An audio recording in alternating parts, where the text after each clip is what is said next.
So we're here talking about philosopher Frithjof Bergmann as inspired by the Partially Examined Life podcast that we listen to. And one of the many amazing points that he makes is, as we talk about this entrepreneurial movement and of course the maker movement, and the work that he's doing in cities like Detroit, which just filed for bankruptcy, a very good example of his mission is to abolish poverty, and how do we do that? And so looking at this concept of, instead of having the job to get money to buy things, the use of technology, specifically 3D printing, to make what you need. It's just, it's pretty revolutionary. Skylar and I jumped online and started looking at some videos because I personally have never seen a 3D printer. And so we had to get online and look at some videos to really, this is incredible, right? By far, this will change the world. It changes the world. Absolutely. Seriously. And so the real idea of what 3D printing is, essentially it's a printer that creates things. So in this video that we saw, because this just seemed way too grandiose to even wrap my head around. This man brought a wrench and he said, I want to duplicate this wrench. So he brings it through a 3D printing facility, and they were able to create an object from a printer.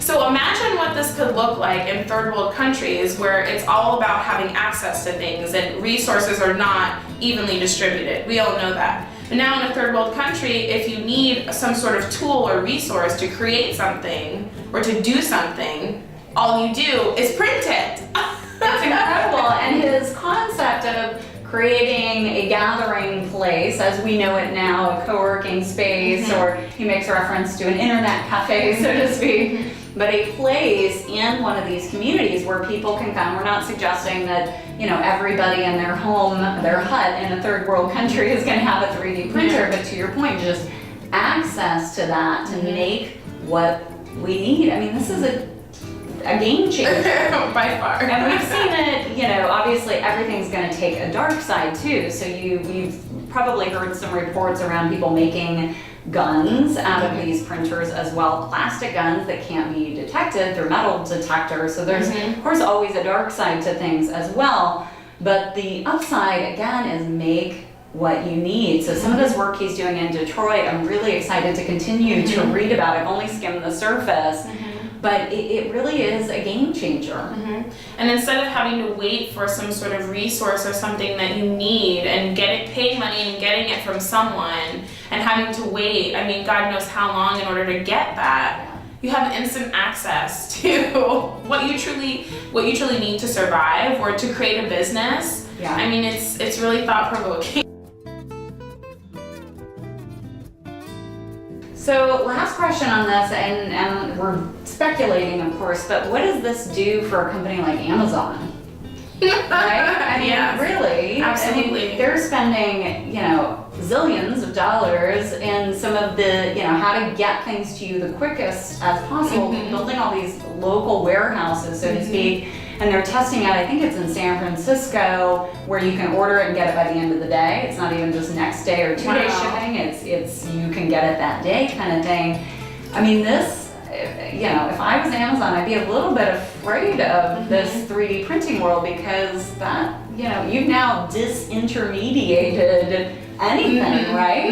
Anybody in that process. I think one of the things that does scare me about it is the idea of kind of instant gratification and the kind of ramifications of that, which we're already experiencing now. Look at my 3-year-old niece knows how to find a movie on Netflix. She knows how to Google things, and she can't even spell her own name. And she knows how to get something, she wants it quickly, she knows how to find it and have access to it. So it's really scary. It's like if you want something, you want to learn something in the old days, meaning like 20 years ago, you went to a library, you got the encyclopedia and you looked it up and you read about it. It was like this whole experience. And now it's just like, I want that, give it to me.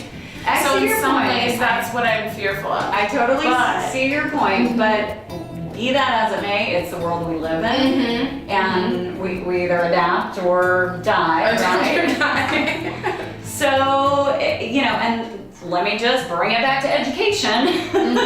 You know, again, it harkens to if I want something, if I need something, I can find it or make it, you know, almost immediately now. It just changes the whole scope of education and how we learn and what we're learning.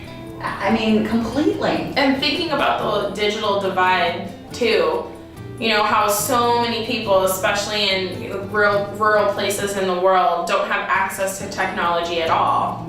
Just thinking about bridging that gap is going to be incredible. Even in the United States, people that can't afford a computer and they may need one to learn, or it's like you can replicate an iPad. Exactly. And deliver world-class education, and this is happening a lot. I mean, you know, the Ivy League schools opening up their classrooms exactly to anybody in the world, so anyone can learn the same thing that you're paying $100,000 a year to learn. That is radical and exciting all at the same time.